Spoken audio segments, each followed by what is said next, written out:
உடைய நாமத்துக்கு சோத்திரம் உண்டாவதாக. ஆலயத்துக்கு போகிறவர்கள் முழு இருதயத்தோடு, முழு பலத்தோடு, முழு ஆத்மாவோடு ஆண்டவரை நாம் தொழுது கொள்ள வேண்டும்.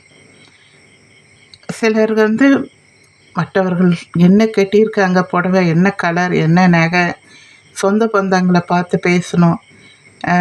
ஆலயத்துக்கு போனாலும் ஆலயத்துக்குள்ளே இருக்கிறது கிடையாது. வெளியே இருந்து கதை பேசிக்கிட்டு ஃப்ரெண்ட்ஸுங்களோட இது பண்ணிக்கிட்டு ஏதோ ஒரு பிக்னிக் போகிற மாதிரி, ஏதோ ஒரு இதுக்கு போகிற மாதிரி போயிட்டு வராங்க. கடவுளுக்கு பயந்து அவரை என்ன செய்யணும்? பரிசுத்த அலங்காரத்தோடு தொழுது கொள்ளணும். நீங்கள் கதை பேசுகிறதா இருந்தால் நீங்கள் வீட்லேயே பேசலாமே. எதுக்காக ஆலயத்தை நீங்கள் வரணும்? மற்றவர்களை சைட்டடிக்கிறது, இப்போலாம் நிறைய காரியங்கள் ஆலயத்துக்குள்ளே தப்பு நடக்கிறது. புறா விற்கிறவர்களை ஆண்டவர் சவுக்கால் அடித்தார் இல்லையா? இங்கே பிரசங்கம் நடந்துகிட்டே இருக்கும், நிறைய பேர் பேசிக்கிட்டே இருப்பாங்க. அது பார்க்கும்போது ரொம்ப வேதனையாக இருக்கும். எனக்கு அன்பானவர்களை, அவர்களுக்காக நான் சொல்லுகிறேன், ஆண்டவர் மிகவும் அந்த கஷ்டப்படுவார். உங்களை பார்த்து பீடத்திலே ஆண்டவர் இருக்கிறார் என்று நீங்கள் உணர்ந்து அதை என்ன சத்தியத்தை சொல்லுகிறார்கள், அந்த பைபிள் பற்றி என்ன சொல்கிறாங்க, ஆண்டவர் துதிக்கிறதுல சபைகளோடு சேர்ந்து துதியுங்கள். அவர் பசுத்த அலங்காரத்தோடு தொழுது கொள்ளுங்கள். உங்களுக்கு என்ன தேவையோ அதை ஆண்டவர்கிட்ட கேளுங்கள். மற்றவர்களுக்காக செவியுங்கள்.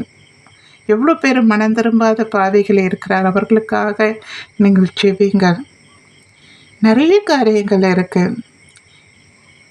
அவரை எப்படி தொழுது கொள்ளணும்னா, அவர் பயந்து ஒரு இப்போ ஸ்கூலுக்கு போகிறீங்க, ஆசிரியருக்கு நீங்கள் பயப்படுறீங்க, வேலை செய்கிற மேனேஜருக்கு பயப்படுறீங்க, ஒழுங்காக எல்லாத்துலேயும் சரியாக செய்கிறீங்க இல்லையா?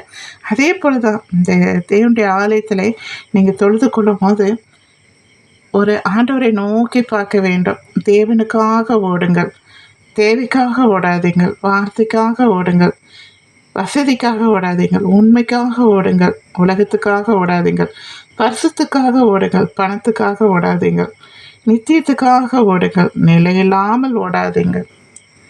நீங்கள் கொஞ்சம் யோசித்து பாருங்கள், நீங்கள் எதை நோக்கி போகிறீங்க?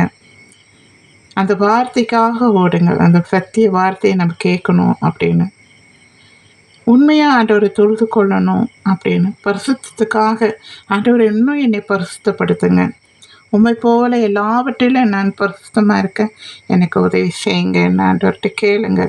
நித்தியத்துக்காக ஓடுங்க. நமக்கு கொடுக்கப்பட்ட ஓட்டப்பந்தயம், நமக்கு இந்த பூமியில் என்ன செய்ய கொடுத்துருக்காரு? தாழ்ந்து பெற்றவங்க ரெட்டிப்பாக மாட்டுங்க.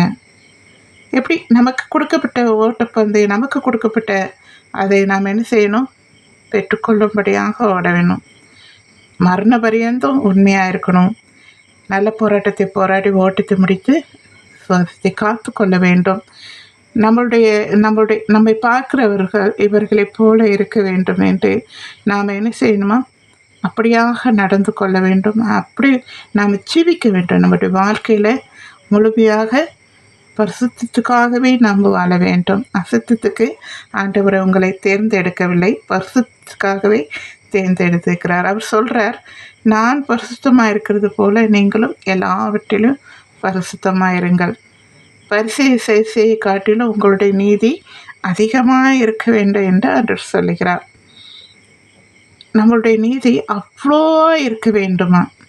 ஈஸியாக கிடைக்காது பரலோக ராஜ்யம். நம்ம பூமியிலே ஆண்டவருடைய சித்தத்தை நாம் முழுவதுமாக செய்ய வேண்டும்.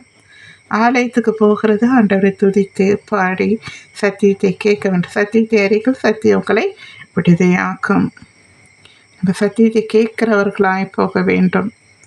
வெளியே கதை பேசுவதோ, மற்றவர்களை பார்த்து உள்ளே கமெண்ட் பண்ணுவதோ, கிண்டல் பண்ணுவதோ அப்படி இல்லாமல் ஆண்டவரை நோக்கி பாருங்க. சரிங்களா?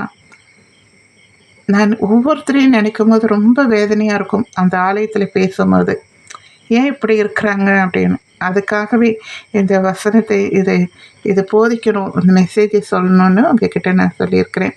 கர்த்தருக்கு பயப்படுங்க, அவருடைய வழியில் நடங்க. சரிங்களா? தேங்க்யூ.